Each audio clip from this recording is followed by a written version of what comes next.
What a great fortune it was to be observing this little spider as it was weaving its web.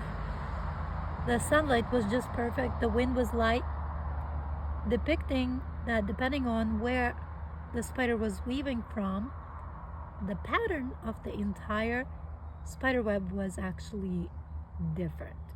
So inside one spider web there were several different patterns highlighted, like several mandalas coming together all in one web. How very interesting. Taking an extra moment and observing gifts a beautiful realization that there is way more to see than shown in the moment.